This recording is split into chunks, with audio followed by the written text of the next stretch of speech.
കാറ്റത്തെ കിളിക്കൂടിന്റെ വരാനിരിക്കുന്ന ഒരു എപ്പിസോഡിന്റെ വിശേഷങ്ങളിലേക്ക് എല്ലാവർക്കും സ്വാഗതം. വീഡിയോ ആദ്യമായി കാണുകയാണെങ്കിൽ സപ്പോർട്ട് ചെയ്ത് സബ്സ്ക്രൈബ് ചെയ്ത് ലൈക്ക് ചെയ്യാൻ മറക്കല്ലേ. നിധിക്ക് ജോലിയെല്ലാം കിട്ടിയതിനു ശേഷം ഒരു ദിവസം രാത്രി നിധിയും നികേഷും ഡൈനിങ് ഹാളിൽ ഇരിക്കുമ്പോഴാണ് ഫോണിൽ ബിസി ആയിരിക്കുന്ന സുധീഷിനെയും ഹരീഷിനെയും കണ്ട് രണ്ടുപേരും ഫോണിൽ ബിസിയാണല്ലോ, എന്തെങ്കിലും ബിസിനസ് കാര്യങ്ങളാവുമോ എന്ന് ചോദിക്കുക. അവർ വേറെന്തെങ്കിലും സംസാരിക്കുന്നതാവുമെന്ന് നികേഷ് പറയുമ്പോഴാണ് ഹരീഷ് കോൾ കഴിഞ്ഞ് അതിലെ വരുന്നത്. നികേഷ് അപ്പോഴേക്കും ഹരീഷിനെ വിളിച്ചു നിർത്തി ഒരു റിക്വസ്റ്റ് ഉണ്ട്. രാത്രി മൊബൈലിൽ സംസാരിക്കുമ്പോ പിന്നെന്താ പറ, വേറെന്താ, ഇതൊന്നുമല്ലാതെ വേറെന്തെങ്കിലുമൊക്കെ സംസാരിക്കും എന്നവൻ നീതുമായി സംസാരിക്കുന്നതിനെ കുറിച്ച് പറയേ. അത് കേട്ട നിധിക്കും ചിരി വരികയും നികേഷ് നന്നായി പാറവെക്കുന്നുണ്ടല്ലോ, എന്താ കാര്യമെന്ന് നിധി ചോദിക്കുക. നിധുവിന്റെ വീട്ടിൽ പകൽ വിളിക്കാൻ പ്രശ്നമുള്ളത് കൊണ്ടാ അവൾ രാത്രി വിളിക്കുന്നു. ഇവൻ ഉറങ്ങുകയാണെന്ന് വിചാരിച്ചാ ഞാൻ സംസാരിക്കുന്നത്, ഇനി പുറത്തു പോയി വിളിക്കാം എന്ന് ഹരീഷ് പറയുമ്പോ അതൊരു നല്ല കാര്യമാണെന്ന് നികേഷ്. അപ്പോഴാണ് സുധീഷ് തന്റെ കോൾ കഴിഞ്ഞ് അങ്ങോട്ടെത്തുന്നത്. ആരാ ഫോണിലെന്ന് ഹരീഷ് ചോദിക്കേ. അത് ബ്രോക്കറാണെന്നും സുഭാഷ് ഏട്ടന് വേണ്ടി നല്ലൊരു ആലോചന വന്നിട്ടുണ്ടെന്നും പെൺകുട്ടിയുടെ വീട്ടിൽ ജാതകം ചോദിക്കുന്നുണ്ടെന്നും. സുഭാഷ് ഏട്ടന് ജാതകമുണ്ടോ, നിനക്കതിനെപ്പറ്റി അറിയുമോന്ന് സുധീഷ് ചോദിക്കുക. തനിക്കറിയില്ലെന്ന് ഹരീഷ് പറയേ. ഏതെങ്കിലും പെട്ടിക്കുള്ളിൽ സേഫായി വെച്ചിട്ടുണ്ടാവുമെന്ന് അത് കേൾക്കെ സുധീഷും അതിനൊരു സാധ്യതയുമില്ല, അന്ന് നമ്മൾ എല്ലാ പെട്ടിയും എടുത്തു നോക്കിയതല്ലേ, ഈ വീട്ടിൽ ആർക്കും ജാതകമില്ലെന്നാണ് തനിക്ക് തോന്നുന്നതെന്ന് സുധീഷും. നികേഷ് അപ്പോഴേക്കും നിധിയോട് ഏടത്തിക്ക് ജാതകമുണ്ടോന്ന് ചോദിക്കേ. ഉണ്ടെന്ന് അവൾ. എല്ലാ കാര്യങ്ങളും എടുത്തു വെക്കുന്ന പോലെ സുഭാഷ് ഏട്ടൻ ഇത് ഭദ്രമായി എവിടെയെങ്കിലും എടുത്തു വെച്ചിട്ടുണ്ടാവുമോ, സുഭാഷ് ഏട്ടനോടൊന്ന് ചോദിച്ചു നോക്കിയാലോ എന്ന് ഹരീഷ് ചോദിക്കാം, പക്ഷേ സുഭാഷ് ഏട്ടനെ പെണ്ണ് തിരയാനാണെന്ന് അറിയാതെ വേണം ചോദിക്കാനെന്ന് നിധിയും. അപ്പോഴേക്കും സുഭാഷ് ജോലി കഴിഞ്ഞ് അങ്ങോട്ടെത്തുന്നുണ്ട്. അവൻ ഫ്രഷായി വരുമ്പോഴേക്കും നമുക്കെല്ലാവർക്കും ജാതകമുണ്ടോന്ന് സുധീഷും ചോദിക്കുക. ജാതകമോ, എന്ത് ജാതകമെന്ന് സുഭാഷ് സംശയത്തോടെ ചോദിക്കേ. സുഭാഷ് ഏട്ടന്റെ ജാതകം തന്നെ എന്ന് സുധീഷും. ജാതകമൊന്നുമില്ല, എന്താ ചോദിക്കാൻ കാരണമെന്ന് സുഭാഷ് ചോദിക്കുക. ചുമ്മാ ചോദിച്ചതാ, വെറുതെ ഓരോന്ന് സംസാരിക്കുന്നതിനിടയിൽ ജാതകം കയറി വന്നു. നിധിക്ക് ജാതകമുണ്ടെന്ന് പറഞ്ഞു, അപ്പോ നമുക്കുണ്ടോന്ന് അറിയാൻ വേണ്ടി ചോദിച്ചതാ. അപ്പൊ നമുക്കാർക്കും ജാതകമില്ലല്ലേ എന്ന് സുധീഷ് ചോദിക്കുമ്പോ ഇല്ലടാ, നമുക്കാർക്കും ജാതകമില്ല, ഇനി ഉണ്ടോന്നറിയാൻ അച്ഛനോട് ചോദിക്കണമെന്ന് സുഭാഷ് ഏട്ടൻ അച്ഛനോട് ചോദിക്കാമോന്ന് സുധീഷ് ചോദിക്കേ. താൻ ചോദിക്കാം, പക്ഷേ അച്ഛനെ ഉമ്മറത്തൊന്നും കണ്ടില്ലല്ലോ എന്ന് സുഭാഷും. അച്ഛൻ പുറകുവശത്തിരുന്ന് മദ്യപിക്കുകയാണെന്ന് സുധീഷ് പറയുമ്പോഴേക്കും സുഭാഷ് ചെന്ന് അച്ഛനെ വിളിച്ച് ഒന്നകത്തേക്ക് വരാമോ, ഒരു കാര്യം ചോദിക്കാനുണ്ടെന്ന് പറയും. പിന്നീട് അച്ഛൻ അങ്ങോട്ട് എത്തുമ്പോഴേക്കും ഞങ്ങൾക്കെല്ലാവർക്കും ജാതകമുണ്ടോന്ന് ഹരീഷ് ചോദിക്കുക. ജാതകമോ, എന്ത് ജാതകം എന്ന് അച്ഛൻ ചോദിക്കുക. ജാതകം എന്താണെന്ന് അറിയില്ലേ നിങ്ങൾക്ക്, ഇനി ഇംഗ്ലീഷിൽ പറയണോ, ഹോറോസ്കോപ്പ്, എല്ലാവർക്കും ഹോറോസ്കോപ്പ് ഉണ്ട്, അതറിയാമോ, അതുപോലെ ഞങ്ങൾക്കും ഉണ്ടോ എന്ന് സുധീഷ് ചോദിക്കുക. അത് വെച്ച് നീ എന്ത് ചെയ്യാൻ പോകുന്നു എന്ന് അച്ഛൻ. നിങ്ങൾക്ക് പിറന്ന ഞങ്ങളുടെ തലയിൽ എഴുത്ത് നല്ലതാണെന്നൊന്ന് ചെക്ക് ചെയ്യാൻ എന്ന് സുധീഷ് പറയുമ്പോഴേക്കും അതിനെന്തിന് ജാതകം നോക്കണം, ഈ ഭാസ്കരനോട് ചോദിച്ചാ പോരെ, നിങ്ങളുടെ തലയിൽ നല്ലതൊന്നും വരച്ചിട്ടില്ല, വെരി ബാഡ് ആണ്, നിങ്ങൾക്ക് കല്യാണമൊന്നും നടക്കില്ല, ഇപ്പോ കല്യാണം നടന്നാലും സന്തോഷമായി ഇരിക്കാൻ കഴിയില്ല, മനസ്സിലായോ, ബി ഹാപ്പി എന്ന് പറഞ്ഞ് ഭാസ്കരനും അവിടുന്ന് പോവുക. അത് കേൾക്കെ സുധീഷും ഹരീഷും എല്ലാം ടെൻഷനോടെ നിൽക്കുമ്പോഴേക്കും നിങ്ങൾ ഇങ്ങനെ ടെൻഷൻ ആവുന്നത് എന്തിനാ, ജാതകമില്ലെങ്കിൽ ഇപ്പോ എന്താ എന്ന് സുഭാഷും. അപ്പോഴാണ് നിധി തന്റെ ഓഫീസിൽ നിന്നൊരു ജോത്സ്യൻ വന്നിരുന്നെന്നും എല്ലാവരുടെയും ജാതകം നോക്കി ഫ്യൂച്ചർ പറഞ്ഞെന്നും തന്റെ വീട്ടിലുള്ള ജാതകമെല്ലാം കാണിക്കാമെന്നും ഫ്യൂച്ചർ പറഞ്ഞു തരണമെന്നും താൻ അയാളോട് പറഞ്ഞു. അതിനുവേണ്ടി സുധീഷ് ചോദിച്ചതാണെന്ന് നിധിയും. ജാതകമൊന്നും നമുക്കില്ലെന്ന് സുഭാഷ് പറയുമ്പോഴേക്കും സുഭാഷിന് ബയ്യയുടെ കോൾ വരുന്നുണ്ട്. സുഭാഷ് ആ കോളുമായി പുറത്തേക്ക് പോകുമ്പോഴേക്കും ജാതകത്തിന്റെ കാര്യത്തിൽ എന്ത് ചെയ്യുമെന്നറിയാതെ ടെൻഷനോടെ ഇരിക്കുകയാണ് നിധിയും ഹരീഷും സുധീഷും നികേഷുമെല്ലാം. അപ്പോഴാണ് സുധീഷ് തനിക്ക് മനസ്സിൽ തോന്നിയ ഒരു ഐഡിയ പറയുന്നത്. നമുക്ക് സുഭാഷ് ഏട്ടന് ഫേവറായി ഒരു പുതിയ ജാതകം എഴുതിക്കാം. അതായത് സുഭാഷ് ഏട്ടൻ വളരെ നല്ലവനും നിറയെ സമ്പാദിക്കുന്നവനും സന്താന ഭാഗ്യമുള്ളവനും എന്നൊക്കെ ആര് നോക്കിയാലും അതൊരു സൂപ്പർ ജാതകമാണെന്ന് പറയുന്നത് പോലെ ഒരു പെർഫെക്റ്റ് ആയിട്ടുള്ള ഒരു ജാതകം ഉണ്ടാക്കിയാലും അങ്ങനെ ഒരു ജാതകം എഴുതിയ ആർക്കും സുഭാഷ് ഏട്ടന്റെ മാരേജ് നിരസിക്കാൻ കഴിയില്ലല്ലോ എന്ന് സുധീഷ് പറയുന്നത് കേൾക്കെ നിധിയും സംശയത്തോടെ അങ്ങനെയൊക്കെ എഴുതിക്കാൻ പറ്റുമോ എന്ന് അവളും ചോദിക്കും. അതിലൊന്നും ടെൻഷൻ വേണ്ട, ഇപ്പോ നാട്ടിൽ കുറെ ആളുകളുടെ കല്യാണവും അങ്ങനെയാ നടക്കുന്നു, നിങ്ങൾ ഓക്കെ പറഞ്ഞ ഈ ജാതകം റെഡിയാക്കുന്ന കാര്യം ഞാൻ എന്ന് സുധീഷ് പറയുമ്പോഴേക്കും നിധിയും അതിന് സമ്മതിക്കുക. സത്യമാണോ നിധി പറയുന്നതെന്ന് സുധീഷ് ചോദിക്കേ. സത്യമായിട്ടും സുഭാഷ് ഏട്ടൻ എങ്ങനെയുള്ളയാളാണെന്ന് നമുക്കറിയാം, ഏത് പെണ്ണിനെ സുഭാഷ് ഏട്ടനെ കല്യാണം കഴിച്ചാലും സുഭാഷ് ഏട്ടൻ അവളെ നന്നായി നോക്കിക്കോളും, അക്കാര്യത്തിൽ സുഭാഷ് ഏട്ടൻ എനിക്ക് വിശ്വാസമാണ്, അതുകൊണ്ട് സുധീഷ് പറയുന്നത് പോലെ ഒരു ജാതകം റെഡിയാക്കുന്നത് എനിക്ക് ഓക്കെയാ എന്ന് സമ്മതിക്കുകയാ. പിന്നീട് രാവിലെ ആവുമ്പോൾ നിധി ഓഫീസിലേക്ക് പോവാൻ റെഡിയാവുമ്പോഴേക്കും അങ്ങോട്ടെത്തുന്ന സുധീഷും നിധിക്ക് ടെൻഷനൊന്നും വേണ്ട, എത്രയും പെട്ടെന്ന് സുഭാഷ് ഏട്ടന്റെ ജാതകം റെഡിയാക്കാമെന്ന് പറയുകയാണ്. അത് കേൾക്കെ നിധിയും അതെ, എത്രയും പെട്ടെന്ന് സുഭാഷ് ഏട്ടനൊരു ജാതകം റെഡിയാക്കണം, ഇതുവരെ നിങ്ങൾ പെണ്ണു കാണാൻ പോയ വീട്ടിലെ ജാതകം ചോദിക്കാതെ ഇരുന്നത് എന്താന്നോർത്ത് എനിക്ക് ആശ്ചര്യമാവുക എന്നവൾ സംശയത്തോടെ ചോദിക്കേ. അത്രയ്ക്കൊന്നും പോയിട്ടില്ല ഇടത്തി. അവിടെ ചെന്നിരുന്ന് ചായ കുടിച്ച് വേണോ വേണ്ടയോ എന്ന് തീരുമാനിച്ച് ഇങ്ങിറങ്ങിപ്പോയി. കേൾക്കെ സുദേശം രണ്ടു വീട്ടുകാർക്കും ഇഷ്ടമായി. പയ്യനും പെണ്ണിനും ഇഷ്ടമായാലല്ലേ ജാതകം ഒത്തു നോക്കൂ. ഇതുവരെ എത്തിയിട്ടില്ല എന്ന് സുധീഷ് പറയുമ്പോഴേക്കും എന്തായാലും ഇനി സുഭാഷേട്ടനൊരു ജാതകം ഉണ്ടാക്കണമെന്ന് നിധിയും. അപ്പോഴാണ് നികേഷ് നിധിയോടായി ഏട്ടത്തിക്ക് ജാതകത്തിൽ വിശ്വാസമുണ്ടോന്ന് ചോദിക്കുന്നത്. തനിക്ക് അതിലൊന്നും വിശ്വാസമില്ലെന്നും പക്ഷേ തന്റെ വീട്ടുകാർക്കെല്ലാം വലിയ വിശ്വാസമാണെന്നും അരുണേട്ടനും ജാതകം റെഡിയാവാതെ കുറെ കല്യാണം മുടങ്ങിയെന്നും പിന്നീട് 1 വർഷത്തോളം തിരിഞ്ഞു നടന്നതിന് ശേഷമാ ഏടത്തിയുടെയും ഏട്ടന്റെയും കല്യാണം കഴിഞ്ഞതെന്നും ജാതകം ചേരാൻ 1 വർഷം വരെ കാത്തിരുന്നെന്നും പക്ഷേ തനിക്കതിൽ വിശ്വാസമൊന്നുമില്ലെന്നും നിധി പറയും. തനിക്കും അതിൽ വിശ്വാസമില്ലെന്ന് നികേഷും. പ്രതികൾക്ക് സുധീഷും ജാതകം നോക്കി കല്യാണം കഴിക്കുന്നതിലൊന്നും വലിയ കാര്യമില്ല. രണ്ടുപേരും മെന്റലി ഒരു റിലേഷൻ ഉണ്ടായിരിക്കണം. ജാതകം റെഡിയായിട്ടും മെന്റലി സെറ്റല്ലെങ്കിൽ പിന്നെ എന്തു ചെയ്യും എന്ന് സുധീഷ് ചോദിക്കെ അത് ശരിയാണെന്ന് നിധിയും. ഇവിടെ ഇപ്പോ പെണ്ണ് വീട്ടുകാർ ചോദിക്കുമ്പോ അവരുടെ സമാധാനത്തിനായി ജാതകം കൊടുക്കണമല്ലോ എന്ന് സുധീഷും പറയുന്നുണ്ട്. ജാതകമെല്ലാം പിറന്ന സമയത്ത് എഴുതണ്ടേ? ഇപ്പോഴത്തെ വയസ്സിൽ എഴുതാൻ പറ്റുമോന്ന് നികേഷ് ചോദിക്കെ അങ്ങനെ ഒരു ഡൗട്ട് എനിക്കുമുണ്ടായിരുന്നു. പക്ഷേ ജാതകം ഏത് വയസ്സിൽ വേണമെങ്കിലും എഴുതാം. ജനിച്ച സമയം അറിയണമെന്ന് മാത്രം എന്ന് സുധീഷ്. എന്നാ പിന്നെ ജനിച്ച സമയം സുഭാഷ് ഏട്ടനോട് ചോദിച്ചാലോ എന്ന് നികേഷ് ചോദിക്കെ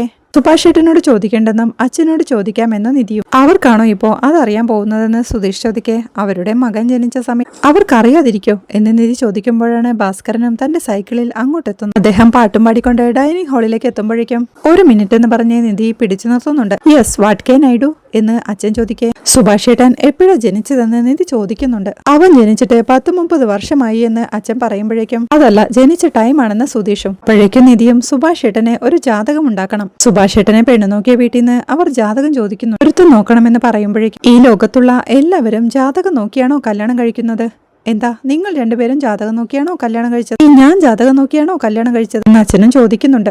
ആ കഥയൊന്നും ഇവിടെ പറയേണ്ട കാര്യമില്ല. പെണ്ണു വീട്ടുകാർ ചോദിക്കുന്നുണ്ട്. അപ്പോ സുഭാഷ് ഏട്ടൻ ഒരു ജാതകം എഴുതാം എന്ന് സുധീഷ് പറയെ സുഭാഷ് ഏട്ടൻ ജനിച്ച കറക്റ്റ് ടൈം അറിഞ്ഞാലേ ജാതകം എഴുതാൻ പറ്റും. സുഭാഷ് ഏട്ടൻ ജനിച്ച സമയം അറിയാമോ? ഞാൻ ജനിച്ചത് രാവിലെ 8:20 അതുപോലെ സുഭാഷ് ഏട്ടന്റെ ജനന സമയം അറിയാമോ എന്ന് നിധി ചോദിക്കുക. അതൊന്നും തനിക്ക് അറിയില്ലെന്ന് ഭാസ്കരനും. നിങ്ങളൊരു അച്ഛനല്ലേ, ഇതൊന്നും അറിയില്ലേ എന്ന് സുധീഷ്. ഞാനെന്താ നിന്നെ പോലെ ഇവിടെ ടാക്സി ഓടിക്കായിരുന്നോ?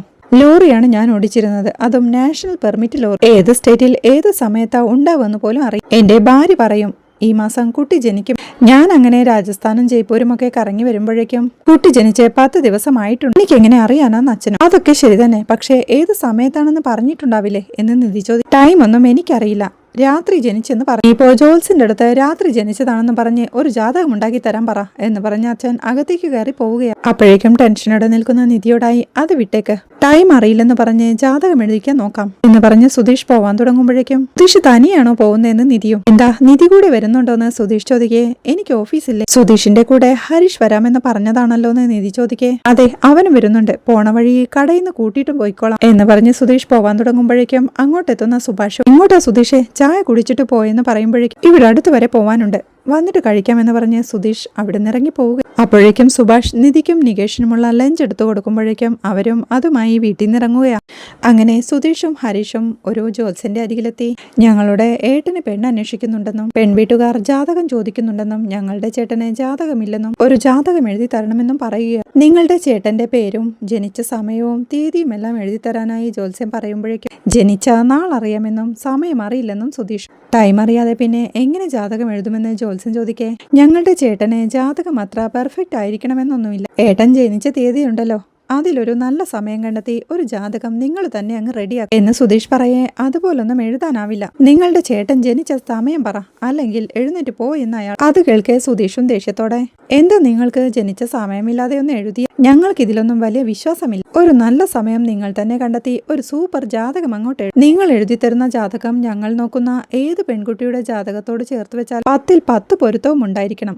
അങ്ങനെ ഒരെണ്ണം എഴുതുക എന്ന് സുധീഷും പറയുന്നുണ്ട്. അത് കേൾക്കെ ജോത്സ്യരും തനിക്ക് അങ്ങനെ കള്ള ജാതകമൊന്നും എഴുതാൻ കഴിയില്ല, ശരിയായ ടൈമുമായി വന്നാൽ ജാതകം എഴുതാമെന്നും നിങ്ങളുടെ ഇഷ്ടത്തിനനുസരിച്ച് എന്നെ കൊണ്ട് ജാതകം എഴുതാൻ കഴിയില്ലെന്നും തീർത്തു പറയുക. സുധീഷും ദേഷ്യത്തോടെ ഞങ്ങൾക്കിതിലൊന്നും വിശ്വാസമില്ലെന്ന് പറഞ്ഞില്ലേ, പിന്നെ നിങ്ങൾക്ക് ഇക്കാര്യം ചെയ്താലും ജോലി ചെയ്തു കഴിഞ്ഞാൽ ക്യാഷ് തരും. ഇവിടെ വരുന്നവരുടെ അടുത്ത് ആദ്യമേ സംസാരിച്ച് അവരുടെ ഡീറ്റെയിൽസ് എല്ലാം വാങ്ങി പിന്നെ അത് നിങ്ങൾ കണ്ടുപിടിച്ച പോലെ നൈസായി അങ്ങ് പറഞ്ഞു കൊടുക്കും. നിങ്ങൾക്ക് അറിയാത്ത എന്തൊക്കെ വിഷയങ്ങളെ പറ്റി നിങ്ങൾ പറഞ്ഞു കാണും, അറിയാവുന്ന ഇതിനെ പറ്റിയൊന്ന് എഴുതും. പിന്നെ ഞങ്ങളുടെ ചേട്ടന്റെ ജാതകം നോക്കിയാ ചേട്ടൻ വളരെ നല്ല ധാരാളം സമ്പാദിക്കുന്നവനും കുറെ സന്താന ഭാഗ്യമുള്ളവൻ ദീർഘായുസ്സുമുള്ളവനെ പോലെ ഒരു നല്ല ജാതകം എഴുതിത്താം എന്ന് സുധീഷ് പറയുന്നത് കേൾക്കെ അനിയ, ഞാൻ പറയുന്നത് നിങ്ങൾക്ക് മനസ്സിലാവുന്നില്ല. അങ്ങനെയൊന്നും എഴുതാൻ പറ്റില്ലെന്ന് അയാളും. അത് കേൾക്കെ സുധീഷും അദ്ദേഹത്തെ ഭീഷണിപ്പെടുത്തി, ഇപ്പൊ നിങ്ങൾ ഈ ജാതകം എഴുതി തന്നില്ലെങ്കിൽ നിങ്ങളൊരു ഫ്രോഡാണെന്നും നിങ്ങൾ പറയുന്ന ഒരു കാര്യവും ജീവിതത്തിൽ നടക്കില്ലെന്നും നിങ്ങളെ വിശ്വസിക്കരുതെന്നും നിങ്ങളെ കാണാൻ വരുന്ന എല്ലാവരോടും ഞങ്ങൾ പറയും. പോയി പറയട്ടെ എന്ന് സുധീഷ് ദേഷ്യത്തോടെ ചോദിക്കുമ്പോഴേ ഹരീഷും അവനെ അടക്കി നിർത്തിക്കൊണ്ട് അവൻ ദേഷ്യത്തോടെ പറയുന്നതാ, അതെല്ലാം വിട്ടേക്ക്. ഞങ്ങൾക്ക് വേണ്ടത് ഒരു നല്ല ജാതകമാ. എന്റെ ചേട്ടൻ ജനിച്ച ദിവസം വെച്ച് ഒരു നല്ല സമയം കണ്ടെത്തി നിങ്ങൾ തന്നെ ഒരു സൂപ്പർ ജാതകം എഴുതി ഇതിന് എത്ര കാശ് വന്നാലും ഞങ്ങൾ തരാമെന്ന് ഹരീഷ് പറയുമ്പോഴേക്കും ജ്യോത്സ്യനും ആലോചനയോടെ ഇരിപ്പാ. അത് കാണേ സുധീഷും ദേഷ്യത്തോടെ, എന്താ ഇയാൾക്ക് ഇതിലിത്ര ആലോചിക്കാൻ? ശരി വിട്ടേക്ക്, നമുക്ക് പുറത്തുപോയി എല്ലാവരോടും പറയാമെന്ന് പറഞ്ഞ് എണീക്കാൻ തുടങ്ങുമ്പോഴേക്കും ഹരീഷ് വീണ്ടും അവനെ സമാധാനിപ്പിച്ച് ജ്യോത്സ്യനോട് വീണ്ടും റിക്വസ്റ്റ് ചെയ്യുമ്പോഴേക്കും അദ്ദേഹവും സുഭാഷിനായി ഒരു ജാതകം എഴുതി കൊടുക്കുകയാണ്. എത്രയാ ക്യാഷ് എന്ന് ഹരീഷ് ചോദിക്കുമ്പോഴേക്കും 2000 രൂപ എന്ന് ജ്യോത്സ്യൻ. പെട്ടെന്ന് ജാതകം എഴുതി തീർന്നില്ലേ?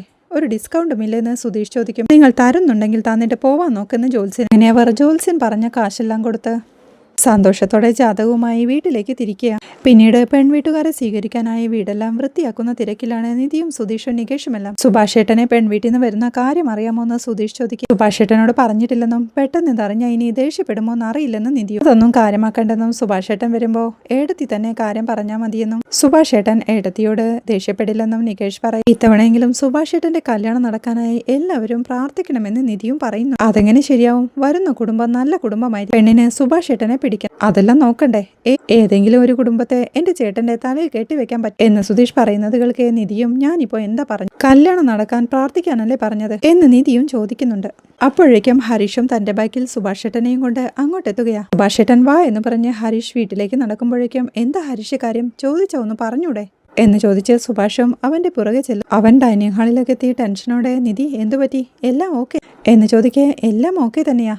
സുഭാഷേട്ടൻ എന്തിനാ ഇങ്ങനെ ടെൻഷൻ ആവുന്നതെന്ന് ഹരീഷ് സൈറ്റിലേക്ക് വന്ന് എന്തോ അർജന്റ് കാര്യമുണ്ടെന്ന് പറഞ്ഞ് എന്നെ ഇങ്ങോട്ട് കൂട്ടിക്കൊണ്ട് വന്നത് എന്താണെന്ന് പറഞ്ഞതുമില്ല എന്ന് സുഭാഷേട്ടൻ പറയുന്നത് കേൾക്കെ നിധി ഹരീഷിനോടായി പറഞ്ഞില്ലേ എന്ന് ചോദിക്കുന്നു. ഇല്ലെന്ന് അവൻ പറയുമ്പോഴേക്കും സുധീഷ് ഹരീഷേട്ടനെ ഒരു കസേരയിലേക്ക് പിടിച്ചിരുത്തി നിധിയോട് സുഭാഷേട്ടനോട് കാര്യം പറയാനായി ആംഗ്യം കാണിക്കുക. തനിക്ക് പറയാൻ കഴിയില്ലെന്ന് അവളും ആംഗ്യം കാണിക്കുന്നതോടെ നികേഷിനോട് പറയാനായി സുധീഷ് പറയുന്നു. അവനും അത് കഴിയില്ലെന്ന് പറയേ ആരെങ്കിലും ഒന്ന് പറ എന്ന് സുഭാഷ്. അപ്പോഴാണ് നിധി താൻ പറയാമെന്ന് പറഞ്ഞ് സുഭാഷിനോട് അക്കാര്യം പറയുന്നത്. സുഭാഷ് ചേട്ടനെ ഒരു പെണ്ണ് കണ്ടു വെച്ചിട്ടുണ്ട് എന്ന് പറയുന്നത് കേൾക്കെ, പെണ്ണു കാണാൻ പോവാനാണോ എന്നെ കൂട്ടിക്കൊണ്ടു വന്നത് എന്ന് സുഭാഷ്. അത് കേൾക്കെ നിധിയും, സുഭാഷ് ചേട്ടാ നമ്മൾ പെണ്ണ് കാണാനൊന്നും പോണ്ട, പെൺവീട്ടുകാർ ഇങ്ങോട്ട് വരുന്നുണ്ട്, എല്ലാം ഓക്കെ ആയാൽ മാത്രം നമ്മൾ അവിടെ പോയി പെണ്ണ് കണ്ടാൽ മതി, അവര് വന്ന് കണ്ടിട്ട് പോയിക്കോളും, സുഭാഷ് ചേട്ടൻ വീട്ടിലുണ്ടായ പ്ലീസ് എന്ന് നിധി പറയുമ്പോഴേ നികേഷും ചാടിക്കയറി സുഭാഷ് ചേട്ടൻ സമ്മതിച്ചു, ഞാൻ സുഭാഷ് ചേട്ടനെ മേക്കപ്പ് എല്ലാം ചെയ്ത് റെഡിയാക്കാമെന്ന് പറഞ്ഞ് കൂട്ടിക്കൊണ്ട് പോവാൻ തുടങ്ങുമ്പോഴേക്കും സുഭാഷ് അവനെ തടയുന്നുണ്ട്. വീണ്ടും ഹരീഷും സുധീഷും എല്ലാം നിർബന്ധിക്കുമ്പോഴേക്കും നികേഷ് സുഭാഷിനെ വിളിച്ചോണ്ട് പോവുക. അപ്പോഴേക്കും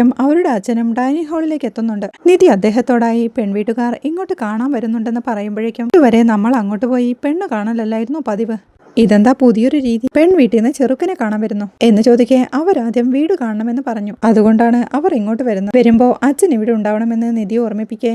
എപ്പോ വരുമെന്ന് ഭാസ്കരൻ, കുറച്ചു സമയത്തിനകം ഇങ്ങോട്ടെത്തുമെന്ന് നിധി. അവര് നല്ല നേരം നോക്കിയാ വരുന്നത്.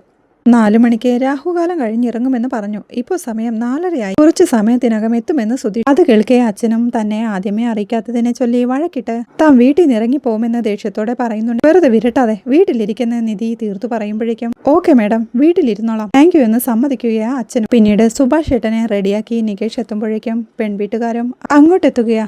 സുഭാഷ് ഏട്ടനോട് അവിടെ ഇരിക്കാൻ പറഞ്ഞ് അവർ 4 പേരും പെൺവീട്ടുകാരെ സ്വീകരിക്കാനായി മുറ്റത്തേക്ക് ഇറങ്ങുമ്പോഴേക്കും ബ്രോക്കറും അവരെയും കൊണ്ട് അങ്ങോട്ടെത്തുക. അവിടെ എത്തിയിട്ടും അവർ കാറിൽ നിന്ന് ഇറങ്ങാതെ ഇരിക്കണാണ്ട് സുധീഷ് അവരുടെ അടുത്തേക്ക് ചെല്ലുമ്പോഴേക്കും 5:15 ശേഷമാണ് നല്ല സമയമെന്നും അത് കഴിഞ്ഞ് ഇറങ്ങുമെന്ന് പെണ്ണിന്റെ അച്ഛനും പറയുകയാ. അങ്ങനെ അവർ നല്ല സമയം നോക്കി കാറിൽ നിന്ന് ഇറങ്ങുമ്പോഴേക്കും എല്ലാവരും അവരെ സന്തോഷത്തോടെ അകത്തേക്ക് സ്വീകരിച്ചിരുത്തുകയാ. അവർ സുഭാഷിനെ പരിചയപ്പെട്ട് ജാതകം നോക്കാതെ തങ്ങളുടെ കുടുംബത്തിൽ ആരും കല്യാണം കഴിക്കാറില്ലെന്നും പെൺകുട്ടിയുടെയും പയ്യന്റെയും ജാതകം ഒത്താൽ പിന്നെ വേറൊന്നും നോക്കാറില്ലെന്നും പറഞ്ഞ് അവർ കൂടെ കൊണ്ടുവന്ന കുടുംബ ജ്യോത്സ്യരെ പരിചയപ്പെടുത്തുന്നുണ്ട്. ഇത് ഞങ്ങളുടെ കുടുംബ ജ്യോത്സ്യനാണെന്നും അവരോട് ആലോചിച്ചിട്ടാണ് ഞങ്ങൾ എന്ത് തീരുമാനമെടുക്കുന്നത്, അതുകൊണ്ടാണ് കൈയോടെ കൂട്ടിയിട്ട് വന്നതെന്നും പെൺകുട്ടിയുടെ അച്ഛൻ പറയുമ്പോഴേക്കും ജ്യോത്സ്യനും വീടും വസ്തുവും എല്ലാം ഓക്കെയാണ്, വീട് സ്വന്തം തന്നെ ഇല്ലെന്ന് ചോദിക്കും. സ്വന്തം വീടാണെന്ന് സുധീഷ് ചാടിക്കയറി പറയുമ്പോഴേക്കും പയ്യന്റെ ജാതകം എടുത്തുകൊണ്ട് വരാനായി അയാൾ പറയുന്നുണ്ട്. സുധീഷ് ജാതകം എടുത്തു കൊണ്ടു കൊടുക്കുമ്പോഴേക്കും ജ്യോത്സ്യനും ആ ജാതകം പരിശോധിക്കുകയാ. ജാതകമെല്ലാം നോക്കിക്കഴിഞ്ഞ് ഇതിപ്പോൾ എഴുതിയ ജാതകമാണെന്ന് അയാൾ ചോദിക്കുന്നുണ്ട്.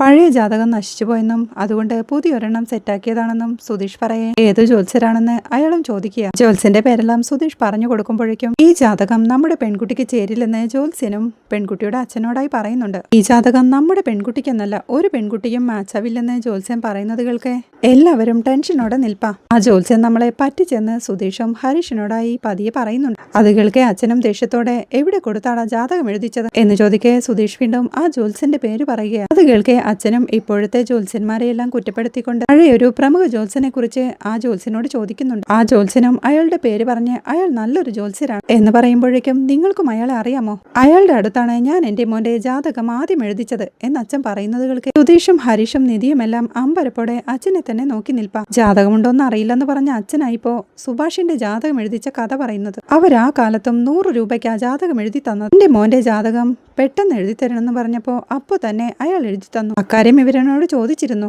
അപ്പോൾ എനിക്ക് അതങ്ങ് ഓർമ്മയിൽ വന്നില്ല. ഇപ്പോഴാണ് ഓർമ്മ വരുന്നത്. നിങ്ങൾ ഇവിടെ ഇരിക്കെ ഞാൻ ഇപ്പോൾ വരാമെന്ന് പറഞ്ഞ് അച്ഛൻ അകത്തേക്ക് ചെന്ന് കുട്ടിയിൽ നിന്ന് സുഭാഷിന്റെ ജാതകം തപ്പിയെടുത്ത് കൊണ്ടുവരുമ്പോഴേക്കും ജാതകമുള്ള കാര്യം അച്ഛനെന്താ പറയാഞ്ഞെന്ന് നിധിയും ചോദിക്കുന്നുണ്ട്. ജാതകം ഉണ്ടോന്ന് നിങ്ങൾ ചോദിച്ചില്ലല്ലോ, ജാതകം എഴുതാൻ പോവില്ലെന്നല്ലേ പറഞ്ഞത് എന്ന് അച്ഛനും. സുഭാഷേട്ടൻ ജനിച്ച സമയം ചോദിച്ചതല്ലേ എന്ന് നിധി വീണ്ടും ചോദിക്കേ ജനിച്ച സമയം ചോദിച്ചു, പക്ഷേ ജാതകമുണ്ടോന്ന് ചോദിച്ചില്ലല്ലോ എന്ന് അച്ഛൻ വീണ്ടും പറയുന്നു. സുധീഷും അച്ഛന് വഴക്ക് പറയുമ്പോഴേക്കും എന്താ ഇപ്പോ ജാതകം കൊടുക്കണോ വേണ്ടയോ എന്ന് അച്ഛനും. കേൾക്കെ സുധീഷും അച്ഛന്റെ കയ്യിൽ നിന്ന് ആ ജാതകം വാങ്ങിച്ചെടുത്ത് ആ ജ്യോത്സ്യന്റെ കയ്യിലേക്ക് കൊടുക്കുക. അയാൾ ആ ജാതകം വാങ്ങി ഒത്തുനോക്കിക്കൊണ്ട് ഇത് ശരിയാവില്ലെന്ന് പറയുകയാണ്. അത് കേൾക്കെ എല്ലാവരും ടെൻഷനോടെ നിൽക്കുമ്പോഴേക്കും പെൺകുട്ടിയുടെ അച്ഛനും ശരി ജ്യോത്സ്യരെ, നിങ്ങൾ പറയുന്നതെല്ലാം കറക്റ്റ് ആയിരിക്കും എന്ന് പറഞ്ഞ് എല്ലാവരോടുമായി ഞങ്ങൾ ജ്യോത്സ്യൻ പറയുന്ന വാക്കിന് ശരിയായൊന്നും തീരുമാനമെടുക്കാറില്ല, തെറ്റൊന്നും വിചാരിക്കരുത് എന്ന് പറയുമ്പോഴേക്കും ഇത് നിങ്ങൾ വീട്ടിലേക്ക് വന്ന് പറയേണ്ട കാര്യമില്ലായിരുന്നു. ജാതകം ചോദിച്ചിരുന്നെങ്കിൽ ഞങ്ങൾ അങ്ങ് തന്നു വിടുമായിരുന്നല്ലോ, പിന്നീട് അക്കാര്യം ഫോണിൽ വിളിച്ച് പറഞ്ഞാൽ മതിയായിരുന്നില്ലേ എന്ന് നിധിയും ചോദിക്കുക. അത് കേൾക്കെ പെൺകുട്ടിയുടെ അമ്മയും നേരിട്ട് വന്നതുകൊണ്ടല്ലേ ഒറിജിനൽ ജാതകം കിട്ടിയത്. മാത്രമല്ല ഞങ്ങളുടെ ജ്യോത്സ്യർ വീടും വാസ്തുവും എല്ലാം ഒന്ന് നോക്കണമെന്ന് പറഞ്ഞു, അതുകൊണ്ടാണ് ഞങ്ങൾ നേരിട്ട് വന്നതെന്ന് അവരുടെ അമ്മയുകൾക്ക്. സുധീഷും ടെൻഷനോടെ ഈ ജാതകവും പെൺകുട്ടിയുടെ ജാതകവുമായി ചേരില്ലേ എന്ന് ജ്യോത്സ്യനോടായി ചോദിക്കുമ്പോഴേക്കും ഈ ജാതകങ്ങൾ തമ്മിൽ തീരെ പൊരുത്തമില്ല. പോരാത്തതിന് പയ്യന്റെ ജാതകം തീരെ മോശമാണ്. ഈ ജാതകക്കാരന് ഒരു ദോഷമുണ്ട്. ഈ ജാതകക്കാരനുള്ള വീട്ടിൽ ഒരു പെണ്ണ് വാഴില്ല. ഈ ജാതകത്തിന് ജീവിതത്തിൽ കല്യാണം നടക്കില്ല. അത് മാത്രമല്ല ഇയാളുടെ കൂടെ പിറന്ന ആർക്കും കല്യാണം നടക്കില്ല. ജ്യോത്സ്യൻ പറയുന്നതുകൾക്ക് എന്റെ ഭാര്യ കൂടെ ഇല്ലാത്തതിന്റെ കാരണം അപ്പോ ഞാനല്ല, ജാതകമാണെന്ന് അച്ഛനും മനസ്സിൽ പറയുകയാണ്. അത് കേൾക്കെ സുധീഷും ടെൻഷനോടെ വെറുതെ ഒരുന്ന് പറയാതെ ജ്യോത്സ്യരെ, എന്റെ കല്യാണം കഴിഞ്ഞില്ലേ, എന്റെ വൈഫാണ് ഈ കൂടെ നിൽക്കുന്നത് എന്ന് പറയേ ജാതകം പറയുന്നതാ ഞാൻ പറഞ്ഞു. അയാൾ താമസിക്കുന്ന വീട്ടിൽ ഒരു പെണ്ണിനെ താമസിക്കാൻ കഴിയും. ഒരു പക്ഷേ നിങ്ങളുടെ കല്യാണം കഴിഞ്ഞതാണെങ്കിൽ ഇനിയും അത് മുന്നോട്ട് പോകണമെന്നുണ്ടെങ്കിൽ ഈ ജാതകക്കാരൻ ഈ വീട്ടിലുണ്ടാവാൻ പാടില്ല. മാത്രമല്ല ഈ ജാതകത്തിൽ നിറയെ ദോഷങ്ങളുണ്ട്. ഈ ജാതകക്കാരൻ വീട്ടിലുള്ളിടത്തോളം കാലം എന്ത് പരിഹാരം ചെയ്താലും അത് ഈ വീട്ടിൽ താമസിക്കുന്നവർക്ക് ദോഷമുണ്ടാവും. അതാണ് ഈ ജാതകത്തിന്റെ ശാപം. നിങ്ങൾ ചോദിച്ചത് കൊണ്ടാണ് ഞാൻ ഇത്രയും പറഞ്ഞത്, അല്ലെങ്കിൽ ഞാൻ ഈ കാര്യം പറയില്ലായിരുന്നു. ജ്യോത്സ്യൻ പറയുമ്പോഴേക്കും പെണ്ണിന്റെ അച്ഛനും എഴുന്നേറ്റുകൊണ്ട് ഈ വിവാഹം നടക്കില്ലെന്ന് പറഞ്ഞ് അവരെയും വിളിച്ചുകൊണ്ട് അവിടെ നിന്ന് ഇറങ്ങി പോവുകയാണ്. ഇത്രയുമാണ് ഇന്നത്തെ എപ്പിസോഡിലെ വിശേഷങ്ങൾ. വീഡിയോ ഇഷ്ടമായാൽ സപ്പോർട്ട് ചെയ്ത് സബ്സ്ക്രൈബ് ചെയ്ത് ലൈക്ക് ചെയ്യാൻ മറക്കല്ലേ.